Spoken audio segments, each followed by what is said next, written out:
Hi everyone, welcome to the Love Safety Net. I'm Kim. And I'm Steve.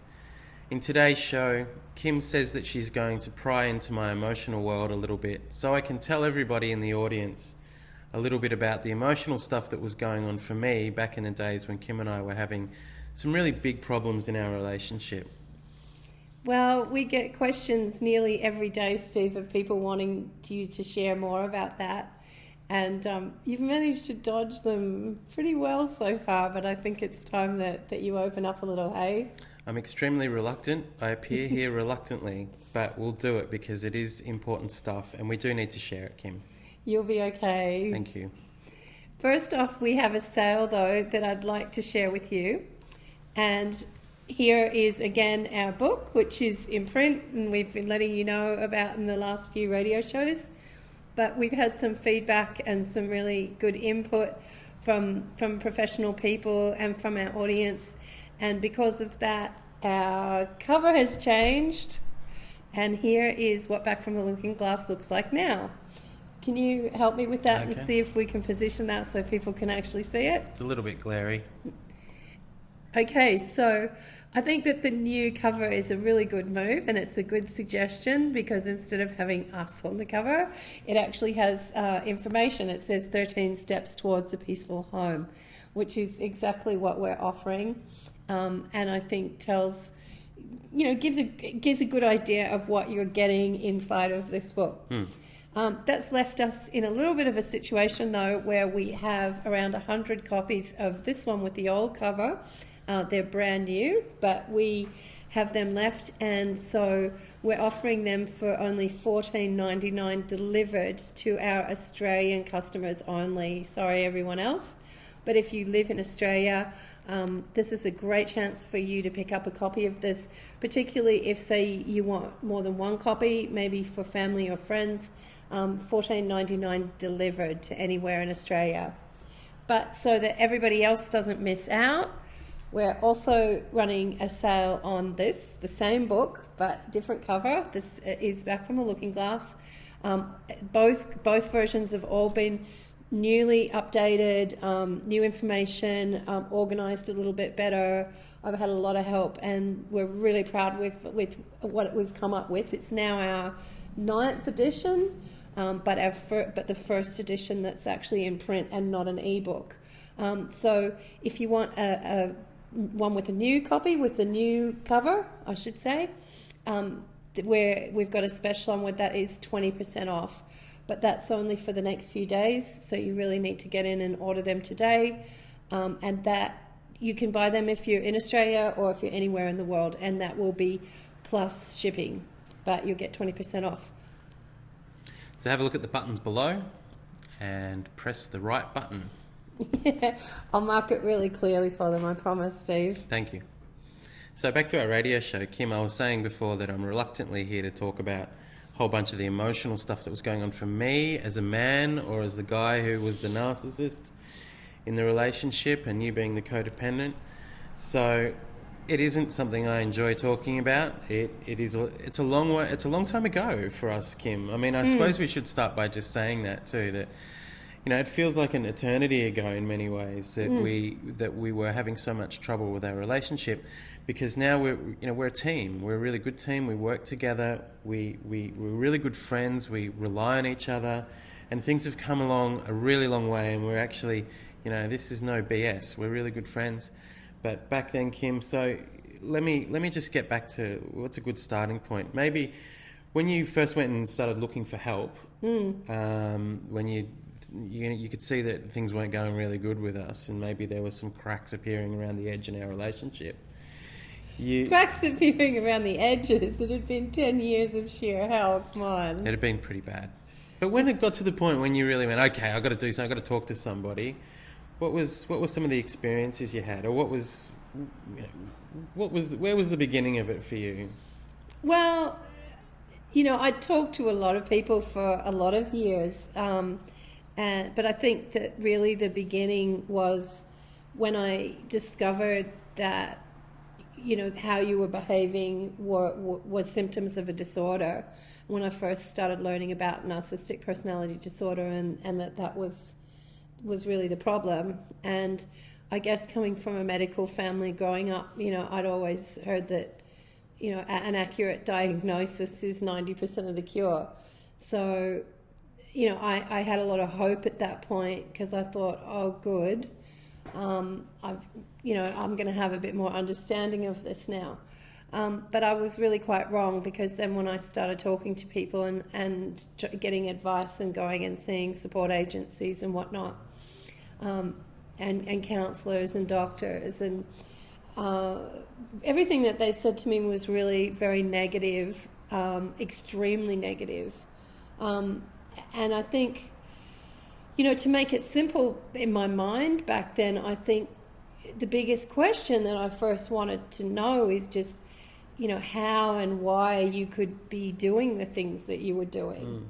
I knew it had been bad, but I didn't even really know how bad it had been, until, I discovered more about what was going on. And you read about that more in Back from the Looking Glass, how I discovered and what happened.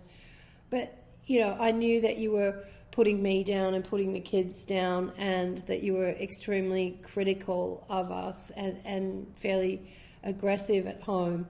But I hadn't really realised that you were also doing that to other people. You were putting me down behind my back, and you were blaming me for a lot of stuff, and that you'd even made moves to find another place to live without telling me, sort of as a spare time place to live without telling me, so you could just kind of come and go whenever you wanted. And there was a lot of stuff that I discovered that was very upsetting. And so I guess the question in my head was just why, how and why. And I think that's fairly normal. I've learned now that when people first discover that their partner maybe has symptoms of narcissism or narcissistic personality disorder, they're really wondering that is how can they be doing this, and why are they doing this? And I think that the answer that you're given, well, that I was given most of the time by the professionals that I spoke to, was very unsatisfactory. They were just saying that you didn't care. And so were they? That really didn't help. So just let me jump in there. So when you're saying that the people you were asking were very negative, were they negative about me, or were they negative about our relationship, or were they negative about you when you first? Well, they were negative about you. They were saying that I should just completely write you off. But they were also very negative towards me, particularly for me just having an interest in why you might be doing that, or thinking that maybe I could help, or that maybe I could change things, or that maybe by understanding I could fix things.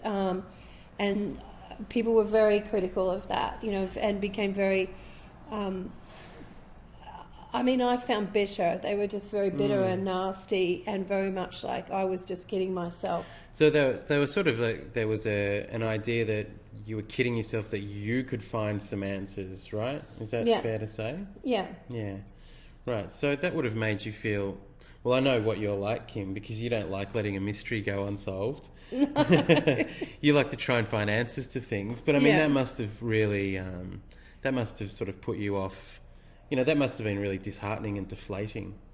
Well, it was shocking. As I say, it was a really most unsatisfactory response I found, that everybody just kept saying that you didn't care, and that people with this disorder just didn't care, and it was just some kind of complete major fault or flaw in you, and that I really just had to accept that. And really that wasn't, that didn't help me at all. And so you're right, I am the detective, and I don't like leaving stones unturned.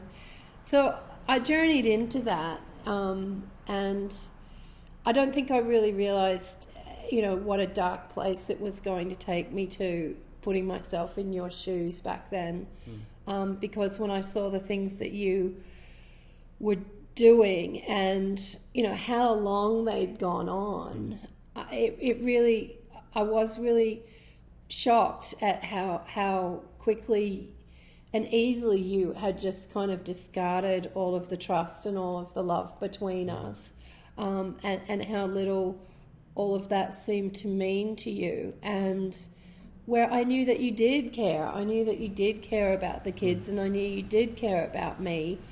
And so as I kind of searched in my heart and in my mind, the only thing I could really come up with is that, you know, a really long time ago, you'd just completely given up on love, and the hope of ever being able to trust somebody or to have a fair and good loving relationship.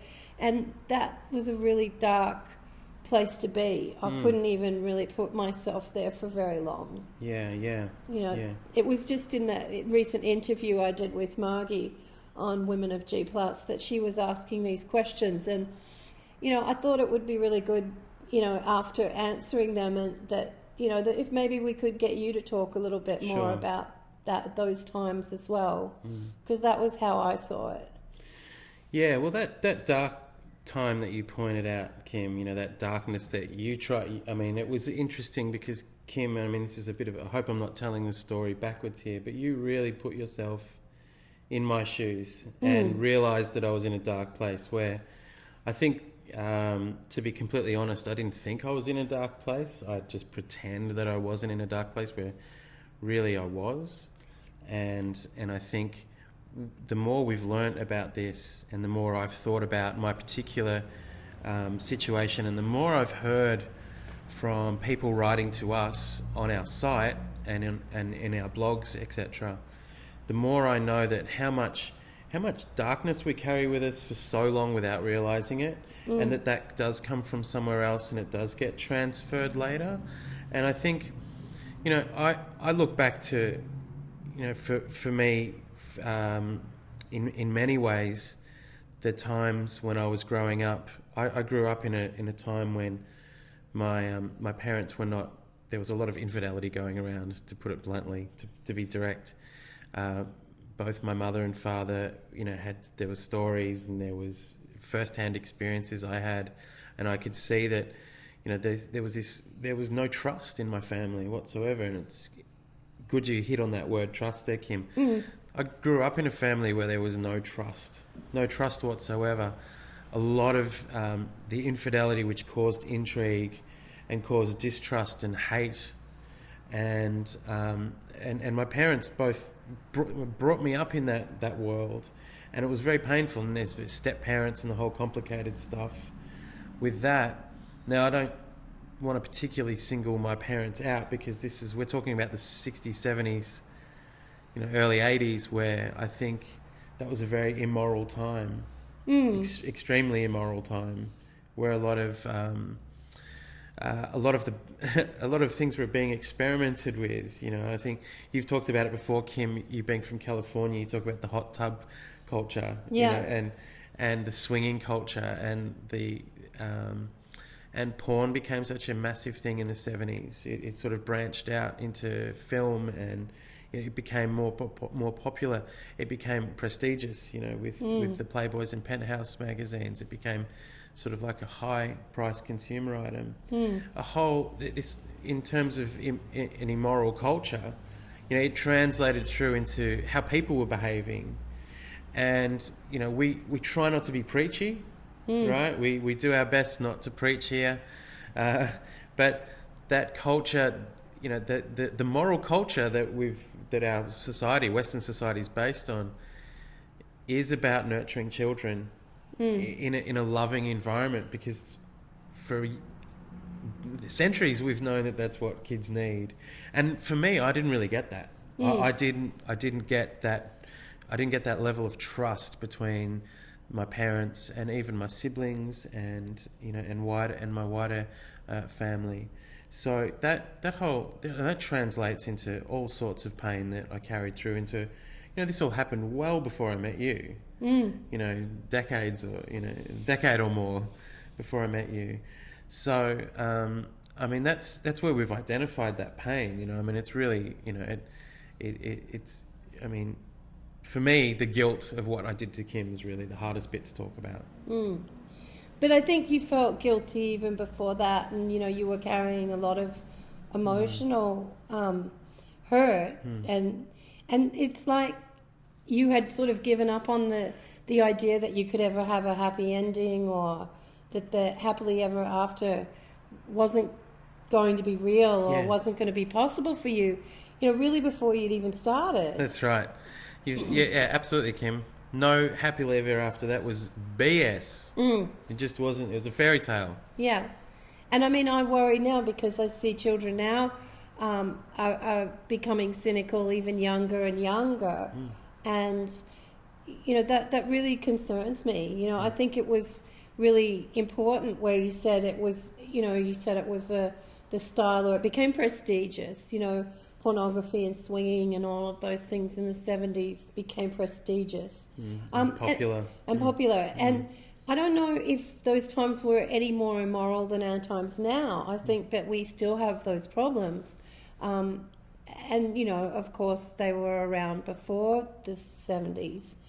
But I think that, for me, really defined it as, it was in the 70s they made out like it was fashionable and it was prestigious, and it was actually something that, rich, well-to-do, cool people did. And, when really it was just pretty grotty and really hurt a lot of people and really hurt a lot of relationships and hurt a lot of kids and hurt a lot of families.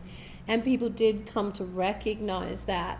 So, that all kind of came into the background, that it wasn't sort of promoted overtly as being really fashionable or stylish anymore. But sort of the cat was already out of the bag. It had all been initiated. We had the swingers clubs and we had the Hustler and Playboy magazines, and none of that was now going to go away. It had been introduced, and of course it's only got worse with people's ability to access that stuff privately online. And I mean, I remember growing up in my family, who there wasn't the infidelities and stuff, and my father was quite religious, and but he even had like a Playboy calendar on the wall of his den, when he had 2 daughters and a wife. And I mean, I really found that extremely disturbing, and it took me years to really come to terms with that on an emotional level, because to me that just seems such an incredible betrayal of my mother. Sure. Or disrespectful towards my mother. You as a child wouldn't have been able to figure that out in your own head. No. That kind of concept of why he would have a picture of another woman naked on his wall. Yeah, well, an image of a naked woman is so powerful. It has something like a goddess about it, because normally we don't walk around without clothes on. So who is this person that is just so, amazing and powerful and important? She can stand there on my father's wall without her clothes on, It really... we went to church and he taught us about God, but it was like she was his God. Yeah, wow. That's what it looked like. And, I think it took many years for me to realize how deeply disturbing that really was to me. But even 10 years later, there is no way he would have done that. And I think he probably would have even been ashamed of that. Right. But he'd been carried away with the fashion and... It's a good point. It had become so established in our culture, in our Western culture anyway, that's how that's normal to have. Playboy was so mainstream in the 70s. It was so just what everybody was doing. I think that a lot of people just really lost their way and lost their head about it. So a lot of adults, I think, and let's not be too judgmental, because I think I want to keep it on where it's going with this radio show. But we do have to be a little bit judgmental, because as the children who grow up in that particular immoral phase of our Western society, we're still carrying a lot of hurt from that. And I think we can't figure that out. It's not something that we had the emotional maturity as you as a young girl in your dad's den, or me watching my parents, play the field while they were supposed to be taking care of my sister and I. That whole world just cannot be understood by children, and we're still carrying it on now. But it doesn't just mean. I think I should just jump in here, Kim, and explain to the audience, if you're new to our work, there is one of the concepts that we have and we talk about regularly on our shows and in our books is the concept of a reparative relationship, or, in the old-fashioned terms, a good example. So a good, an reparative relationship is if you have had a grandmother and a grandfather who are respectful of each other, and you grew up close to them, and they loved you, and there was reciprocal love and respect between you and other people in the family, and that there wasn't a whole bunch of abuse going on, well, you're more than likely, you're extremely likely to fall into or to seek out a relationship that's similar to that, that's based on the similar values of respect with one another, and then that same is true if you also have grown up in an abusive home.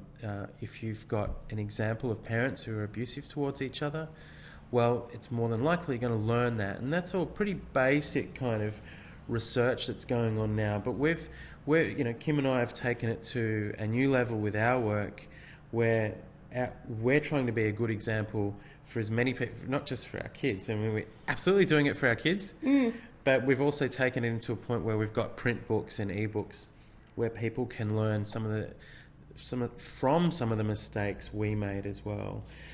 Because if you didn't grow up with those role models, with your grandparents or your parents, where are you going to learn it from? Where are you going to put it back together? Just getting back to that lack of emotional stability that you talked about growing up with, that lack of emotional security that comes from that confusion. If you're seeing sexual relationships between the people in your life that are older than you when you're young, being filled with betrayal, being filled with hurt, being filled with insecurity, and a lack of security, where are you going to find that security from? And I think that was the sort of situation that I realized we'd found ourselves in, is that we didn't have those role models. And the chances and the odds for us having a successful relationship or marriage were very slim. And the only options being left open to us was that I was just to completely write you off and say, oh, he just doesn't care, and I should just chuck him on the scrap heap because that's what everybody's telling me I have to do. And I was pretty upset and pretty hurt and pretty angry at a lot of the stuff that you were doing then, but I just wasn't ready to chuck you on the scrap heap because I really knew that you were damaged too. And I knew that I wasn't perfect. I knew that I was damaged. I didn't even know back then how. And so that was when I just, started on the research of just saying, okay, well, let's find good role models then. Sure. Let's look for good role models. Let's piece it all together. What does a healthy relationship look like? And it's based on, and a healthy relationship is based on trust. And that was where we left off, I guess, with our story. And that is that I had no trust of women in particular, or of you, or of any woman would be somebody I could trust in terms of building something for the future, for the happily ever after, which I didn't believe in. Anyway. And so that issue of trust is the huge thing that, I wasn't really aware of it. It really took your work and your research, Kim, and your decision to actually decide that I was worth it, which I thank you for every day. But also, I mean, if Kim had decided to chuck me on the scrap heap, it would have been a self-fulfilling prophecy anyway, wouldn't it? Because I would have hated you. I would have been bitter. I would have done anything to ruin your life. And so, fortunately you chose the other choice, and that was to try and understand it. And understanding is one of the great virtues that we have as human beings. Understanding is a really, really powerful tool if you can grasp it. And I think, Kim, your level of understanding, or at least your inquisitiveness and your curiosity to know why I was so damaged, really helped uncover that I was really had no trust of anybody. I didn't trust women. And I think that was one of the keys you really found in the end, was that I didn't trust women, full stop. And that wasn't personal against you necessarily, that it had to do with, issues that I had growing up and, other family members in particular, or it was at least based from there. And, as I mentioned in the interview with Margie, that was a really dark place when I realised, I took those steps in your shoes. Mm. And I don't think I realised how dark a place it was going to take me to.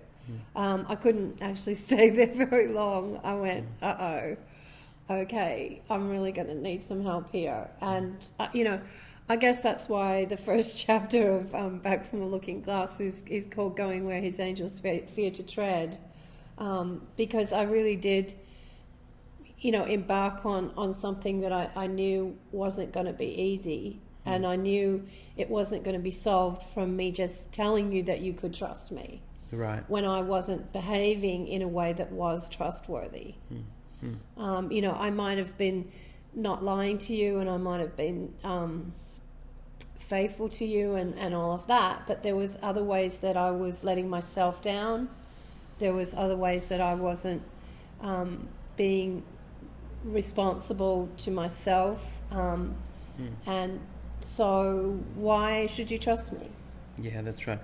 We'll let you buy the book to hear more of those details about that. But that was really, really a big question, Kim, because there had to be that point where the trust had to get built again from scratch. Yeah. And even though Kim and I had about 10 years of history, then 10 years of, unhappy memories mostly.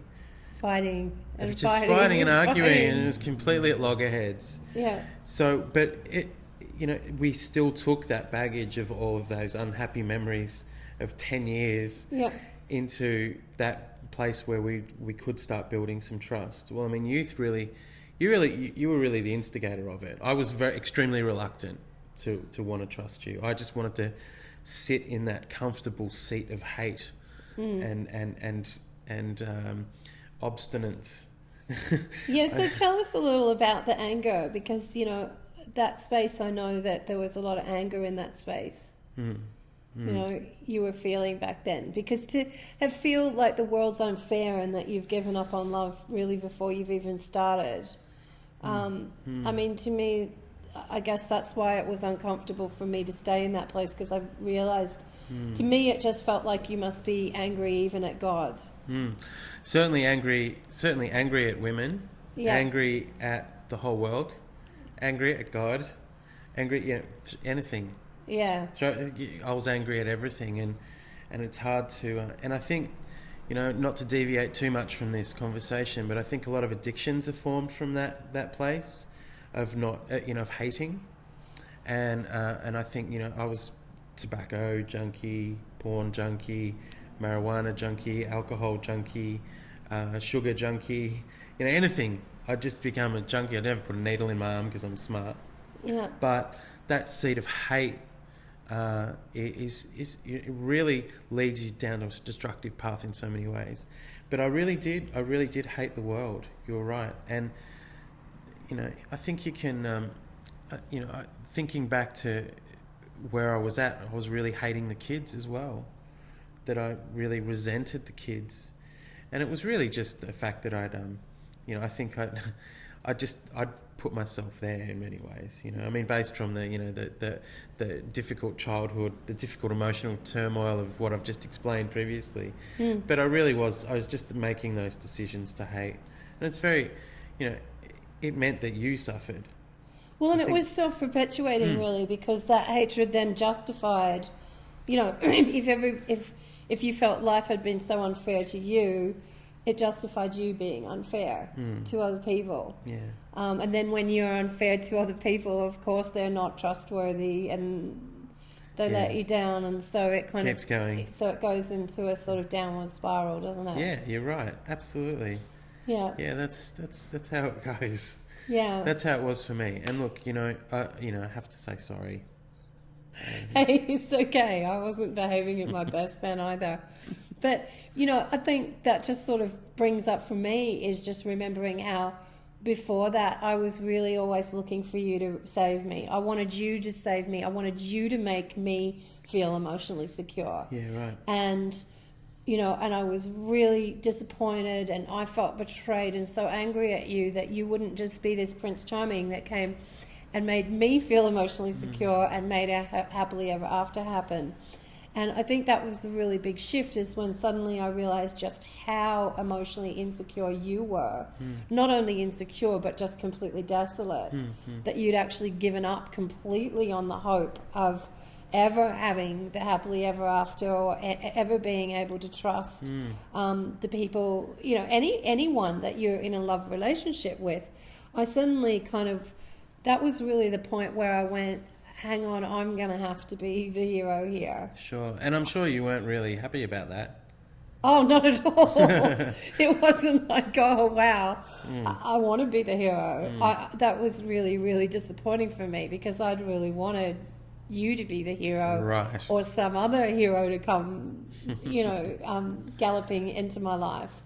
And it was a really big wake-up call when suddenly I realized, hang on, no, he's in really such a dark place that I'm going to have to really get my act together 100% completely, and I'm going to need to pull in as much support as I can possibly get, and I can't be making any more excuses for anything anymore. Right.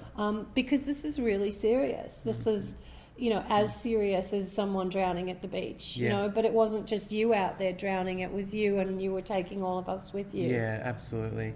And, Kim, the whole emotional turmoil that I've talked about earlier, it goes directly to what you were just saying then about confidence, and about how, I didn't see at the time, and I'm sure you didn't see, that, both of our confidence had been so terribly shattered by the fact that we weren't connecting on that emotional level.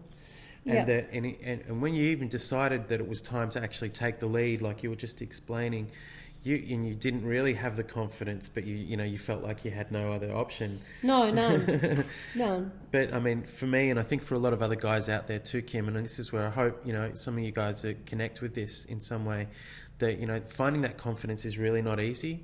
And if you have a lot of, if you don't work on your emotional intelligence, or you haven't got somebody around you working on their emotional intelligence with you, you'll often find that finding that confidence is something that, will always elude you. And Kim, and just the confidence to say, I was wrong, I feel guilty, I feel ashamed, I feel like maybe I'm making some wrong decisions. Just the confidence to be humble, wasn't even there for me. And I think that, getting back to the topic that we usually talk about, narcissism, you've got to be confident in yourself, and you've got to know yourself to be humble. The whole problem that was going on for me is that I didn't trust anyone. I hated everybody. I was fearful of women. I didn't trust women. That whole problem meant that I didn't really have the confidence to really build anything different than that. And so, and I know for a fact that a lot of guys are in that particular same situation, and probably a lot of girls are too. And, and if you're still watching this show, guys, and you're still listening to what I've got to say, really trust me, to find that confidence isn't easy, but it's what you have to do. And, the whole looking at the issue of trust, what we were talking about before, is really one of the first important steps. Well, I don't think that you had any expectation or any reason to have any expectation that anybody was going to play fair with you if you did come out and do the right thing. And that was really the heart of the problem, was that even if you came out and admitted to me that you were scared, admitted to me that you didn't know how to rescue me, admitted to me that you didn't know how to make me feel secure because you didn't feel secure yourself. If you'd come out and admitted that you were embarrassed and ashamed of stuff that you'd done, and that there was stuff I didn't know about, nothing that had really happened previously in your life before really led you to have any idea that could go okay, or that could be all right. And I mean, maybe that's a subject for another show that we'll do soon, because I know we had someone write in and want us to answer some questions about dealing with their teenage son and being able to tell the difference between just what is just normal, healthy teenage narcissism and what stuff that you need to look for. And, maybe that's just, something that we could get into a little bit more in that show. But that's about modeling how to deal with shame, and how to admit that you feel embarrassed or ashamed. Because, in reality, when you actually come out and do that, if you genuinely if you have genuine contrition, if you genuinely feel bad about what you've done and you genuinely want to make amends, most people will usually try and be understanding and try and forgive you. But if a child's never been modeled that, if they've never been helped with that, if they've never had that experience of that, if they've never had a parent to help them through that process, it's an incredibly difficult thing to do all on your own. Yeah, absolutely. And I agree with you. It's something that takes an enormous amount of confidence and courage that a lot of people just don't have. Sure. And to demand that they do that, particularly if you're angry with them, and you're angry, and so you're saying, so you should admit that you're wrong and you should admit all the bad things that you've done. It's just never going to happen, Sure. because they already don't know how to do it, let alone absolutely. when somebody else is mad at them. And if we'd love to be able to give you some more suggestions about how to find people that are able to model that, that ability to admit shame and guilt. And unfortunately, it's not just parents who sometimes don't give that kind of good example, but our whole system, particularly with schooling, where we have the adults are teachers and the teachers are in a class of their own in terms of their staff, their faculty, they're in charge. In that system in that power hierarchy, very rarely do you get, a teacher, which is somebody, who is a role model to a child growing up, say, hey, I was wrong. The whole role of a teacher is to say, I'm teaching you the right thing. And I'm not singling out teachers, because I think teachers do a wonderful job and they really do have a tough job. But just the system that that they're set up in makes it very difficult for that to move forward, for children to learn that. And if they can't admit that they're wrong, how much harder is it for them to admit that they're embarrassed, or to admit that they're scared, or to admit that they're feeling ashamed. And, as you say, not just teachers, our politicians and our leaders, how hopeless are they at this? How often do you see them say, be contrite? How often do you see a politician be contrite? Or say, this is a situation where we need to use caution because, this is scary what's going on here, which is often the reality of the case. And, we're led to believe that this is bad leadership, or that people won't trust in us, or they won't believe us if we're honest about our fear and our embarrassment and some of our more negative emotions. But really this isn't the case, because if somebody does know how to express those things, and when's the appropriate time. It's not everybody that you want to be admitting these things to. Of course, there's the appropriate time and place for it, but knowing how to do that really is a vital leadership skill, and is really going to actually make people respect you better, and trust you better, and feel more secure with you around. They're going to feel more secure with you as the leader. And being a parent, or being in a relationship, we need to be leaders. We can't always be dependent on our spouse to take the lead, particularly if they're behaving badly. If they're in a bad way and the things that they're doing is really going to take your life to a bad place, maybe it's time that you are the one that takes charge. Sure. And taking the lead often is not as difficult as you think, Kim. You just have to give it a try. I know when I was giving up alcohol for the first time, I'm an amateur footballer still, as some of you know. I thought my friends, my peers from the football club, would instantly start needling me and giving me a hard time about not drinking. But you know what, Kim? None of them said a word for an entire season. Not one of them said a single word that I wasn't drinking after the game. Nobody, it just never came up. It was just one of those things where I was really surprised. I thought someone would say, hey, how come you're not having a beer? And it just didn't happen. And in many ways, me doing that, it led to a whole bunch of other guys saying, oh, I might try giving up the alcohol for a few months too, Steve. And it actually, by not worrying about it, even though I was worrying about it, but by not trying to be a leader, I ended up being a leader anyway. But I had to find the confidence to be a non-drinker and be a football guy, right? And that's a bit hard here in Australia where we're from, and a lot of you know all about that. But it was also my parents who gave me a hard time for not drinking. It was actually my parents who would say, "What's wrong with you? Why aren't you drinking? Please have a glass of wine with me." So you end up finding these leadership roles get thrust upon you, and confidence is so much a part of it. Well, thank you for being so honest with us, Steve, and opening up. I hope we can do more of it. Yeah, well, it wasn't really that comfortable. It's not always so easy for me drawing you out, but I hope I've got a little bit of information out that's of interest and of use to people. Because, I know for me, it really is good hearing you talk about it. Thanks. And thanks for being so kind about it. Thank you. Okay, so you wrap up the show, not me. Thanks for everyone for tuning in. Thanks for all the great questions you've been sending in. Keep them coming. We really appreciate it. Don't forget the book sale. There's a really good bargain on both these. So click the buttons below. There's all the info will pop up on screen. Have a great day. And for how inexpensive we really work at keeping these books, there is so much information in here that if you are struggling in a difficult relationship, or if you're having problems, or if you're fighting, for goodness sake, just do it. It's not like a lot of money, and it really is going to help you. It really will. It really will. And there's lots of testimonials to back that up. And really, grab yourself a copy. Do yourself a favour. Thanks, everyone. Bye.